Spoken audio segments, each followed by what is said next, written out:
কারণ আমি আপনি এই টেবিলে বসে 32 নাম্বার ভাঙার বিরুদ্ধে কথা বলতে পারি যে না এটা তো এরকম ঠিক হয়নি, এটা একটা মব কালচার বা এরকম, কিন্তু মানে কোনোভাবেই ট্রাস্টেড না এবং তারা বেঈমান, তারা বারবার বেঈমানির রাজনীতি করবে। তারা যদি আমাদের মাঝখানে ঢোকেও এটা সাপ হিসেবে ছবল দিয়ে তারা বের হয়ে যাবে। না দেখুন, আমরা মানে কোনো মতেই এইরকম কিছু কাজকে আমরা সাপোর্ট করি না যে আসলে কোনো তার বাড়ি হামলা করা বা এটা অবশ্যই করে আমরা বারবার বলছি, কিন্তু আইনি প্রক্রিয়ার মাধ্যমে এদেরকে বিচারের কথা। কর্মী তো করছে তা না, আপনি জনগণের মনের যে আক্ষেপ সেটা আপনি ঘুচাবেন কি দিয়ে? বিরোধী দলের জায়গাতেও থাকি, তারপরে যেন এমন পরিস্থিতি না চলে যায় যে যে দল সরকারে আছে তারা আমাদেরকে গুম খুন করে ফেলছে, মেরে ফেলছে। আমরা যেন এক টেবিলে বসে একে অপরের সাথে ওই মানে কথা বলতে পারি, আমাদের মানে মতের যে পার্থক্য সেটা এসে আলোচনাটা করতে পারি, সেই জায়গাটা আমার মনে হয় যে থাকা উচিত। সেই ক্ষেত্রে যে সহাবস্থানের কথা সেটা আমি মনে করি যে উনি হয়তো মিন করেছেন, আমিও সেটা মিন করতে চাই।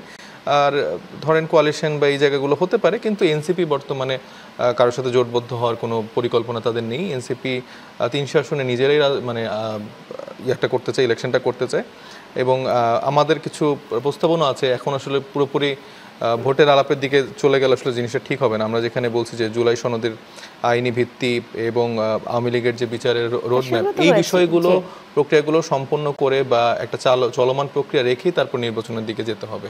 নির্বাচনের বিপক্ষে আমরা কেউই নই, তবে এগুলো যদি আসলে মানে যথাযথভাবে পূর্ণ না করা হয় তাহলে যে আমেরিকায় যেরকম ঘটনা ঘটলো বা আমরা আজকে দেখেছি যে 244 জনকে গ্রেফতার করা হয়েছে, তারা বিভিন্ন জায়গায় ঝটিকা মিছিল করার চেষ্টা করছে। এটা আমাদের রাজনৈতিক দলগুলোর দায় আছে অবশ্যই।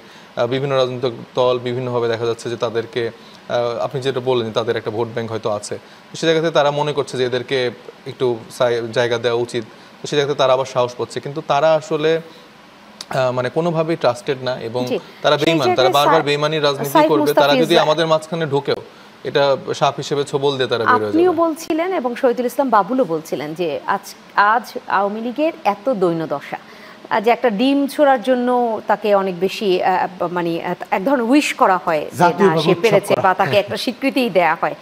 সেইখানে ডিম যদি ওই বিদেশের মাটিতে একজন ছুড়লো, এই দেশে আবার তার বাড়িতে, সেই জাহিদুল ইসলামের বাড়িতে বাড়ির ফটকে ডিম নিক্ষেপ, সেটা দৈন্যদশার মধ্যে আবার এই ডিম নিক্ষেপটা একটু কেমন হয়ে গেল না?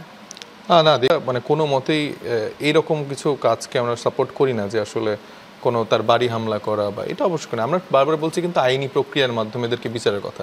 তাহলে তো আমরা ধরেন এনসিপি তারপরে বিএনপি আমরা কিন্তু বারবার প্রত্যেকের বাড়ি বাড়ি গিয়েই তো হামলা করতে পারি। আমরা এই রাজনীতিতে বিশ্বাস করি না।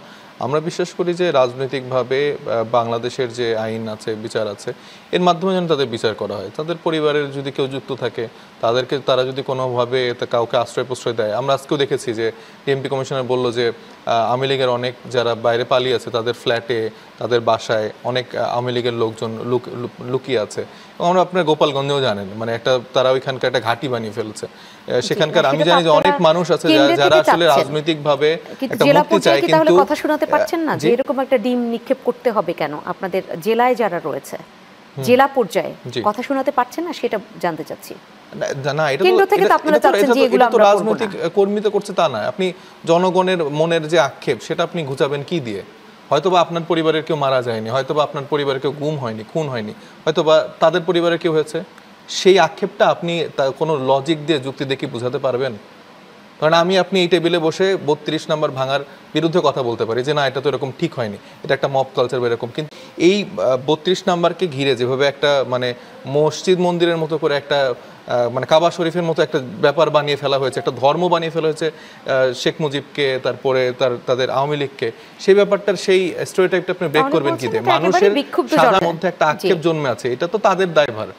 এই জায়গাগুলো তো আমরা চেষ্টা করছি, আমরা রাজনৈতিক জায়গা থেকে যারা আছি আমরা তো আমাদের নেতা কর্মীদেরকে সেভাবেই আমরা বলি, আমরা কোনো রকম হানাহানি মারামারি এদিকে কখনোই আমরা কাউকে উৎসাহিত করি না। কিন্তু 17 বছর ধরে বা তারও আগের যেসব ঘটনা দ্বারা ঘটিয়ে গেছে, এই আক্ষেপগুলো, এই ক্ষতগুলো তো মানুষের মনে আছে, সেগুলোর প্রতিফলন বা প্রভাব তো কিছু ক্ষেত্রে তাদের বহন করতেই হবে।